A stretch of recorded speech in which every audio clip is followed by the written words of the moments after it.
4 రోజుల క్రితము కృష్ణాష్టమి జరిగింది. ఆ కృష్ణాష్టమిలోనే 5 పిల్లలు కరెంటు షాకు చనిపోయింది. కృష్ణుల 65 లక్షలు ఎప్పుడు తిన్నావురా పోయి 5-10 ఫోకస్ ఓట్లు ఉంటాయి. ఇప్పుడు 65 ఎందుకంటే 3 సార్లు గెలిచిండు కదా, 4వ గెలవాలి. ఇంత అన్యాయం ఎక్కడ ఉంటుందా? దగ్గర పెట్టుకో. ఏమా ఇడ్లీ కూడా ఇస్తా, ఇది కూడా చదువుకోని చెప్పు. ఓకే, మీ ఆయనకి ఇస్తున్నా, పని చేస్తాను. రైట్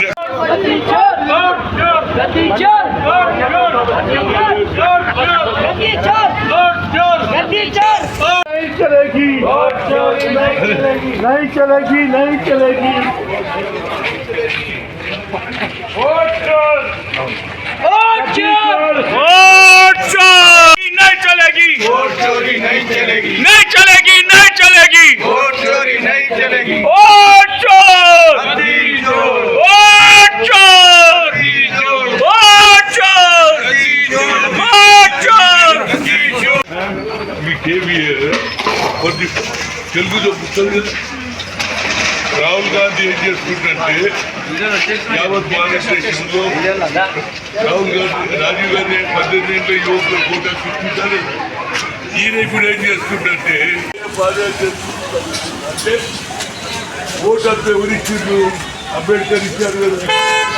కోటీశ్వరికి ఒకే ఓటు, నీకు కూడా ఒకే ఓటు, రిక్షా వారికి ఒకే. అంటే ఓట్లలో వ్యత్యాసం లేదు, అందరికీ సమానం. ఆ ఓట్లను దొంగతనం చేస్తున్నారు. ఆయన ఏది పాదయాత్ర తిరుగుతున్నారు.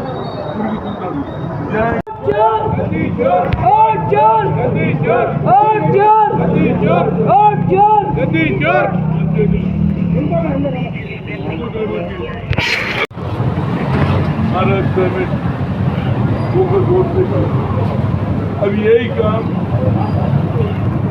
बिहार में कर रहे, क्या बोल के 65 लाख वोट फोकस वोट है बोला।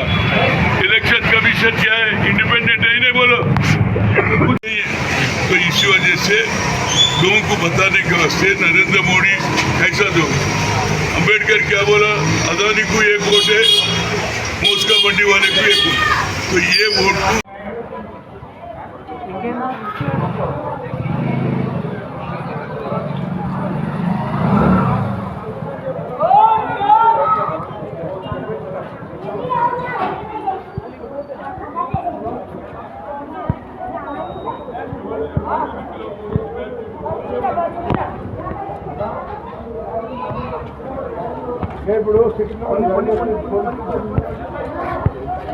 మైక్ వచ్చేది పెట్టి చెప్తున్నా. మైక్ పగలేకుండా నేను మాట్లాడుతుంది అనుకుంటున్నా లేదా నీ ధర్మంగా చెప్తాను. ఇక్కడ నేను ఎందుకు వచ్చింది చెప్పాలి. ఎలక్షన్ అదే వల్ల ఊపర్ పగలే నేను ఏమంటున్నా, ఎలక్షన్కు రాలే. మీ ఓట్లు అంబేద్కర్ రాసిన ఓట్లు ఏంది? కోటీశ్వరికి ఒకే ఓటు, శిక్ష అందుకు చెప్పడానికి వచ్చిన. నువ్వేమనుకుంటున్నావు? అనుకున్నాం కదా, చదువు వస్తుంది కాకుండా ఉన్నాడా? అంతటి చదివి రాహుల్ గాంధీ ఎంత కొట్లాడుతున్నారు మీ గురించి, పేదోళ్ళ గురించి. ఇందిరాగాంధీ మన్మడు ఆఖరుకు రాహుల్ గాంధీ గారు ఒక 25 పార్లమెంట్ వస్తే ఆయన ప్రధానమంత్రి అవుతుండే.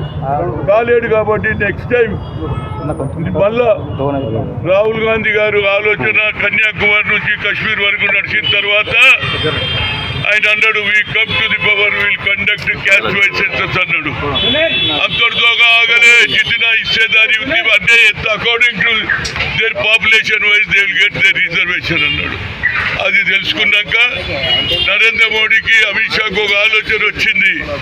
ఎట్టి పరిస్థితులలో 4వ గెలవాలంటే ప్రజలు ఓట్లు వేసేటట్టు లేరు, దొంగ ఓట్లు వేయాలి. ఇమ్రాన్ ఖాన్ అనే ఉంటే ఆడ వెల్టర్ సింగ్ రావు పేరు పెట్టేస్తుంది. సాలమన్ ఉంటే ఏది వెంకటేశ్వరరావు అని పేరు పెట్టేసి ఇట్లా 65 లక్షల ఓట్లు మార్పు చేసిందని ఎలక్షన్ కమిషన్ చెప్తే వాళ్ళు చెవులో పెడతలేరు. ఆఖరికి సుప్రీంకోర్టు అన్నది లెక్క చెప్పు అన్నారు. ఇంతవరకు లెక్క చెప్పలేదు. ఇక మీదకెళ్ళి ఆయన మీద యాక్షన్ తీసుకుంటాం. పెట్టురా బాబు, జైల్లో పెట్టు. దేశమంతా అల్లకల్లోలమవుతుందని చెప్తున్నా. అమిత్ షా గారు ఇవాళ అందరికీ అన్యాయం చేస్తున్నాం. ఇవాళ ఏం చేస్తున్నాడు? ఎవడైతే 3 నెలలు 30 రోజులు జైలుకు పోతే ఇక వాడిని నిలబడేది లేదట అధికారం. మరి నువ్వు కూడా జైలుకు పోయి వచ్చినావు కదరా బాబు, నువ్వు అయినవా లేదా? మరి ఇవాళ కొత్త ఆలోచన ఏంటంటే అపోజిషన్ను పక్కకు తప్పాలంటే జైల్లో పెట్టాలనే ఆలోచన వచ్చింది. ఏదైనా మా రాహుల్ గాంధీ గారు గతంలో మ్యారథాన్ వాక్ 4500 కిలోమీటర్లు కన్యాకుమారి కశ్మీర్ నడిచిన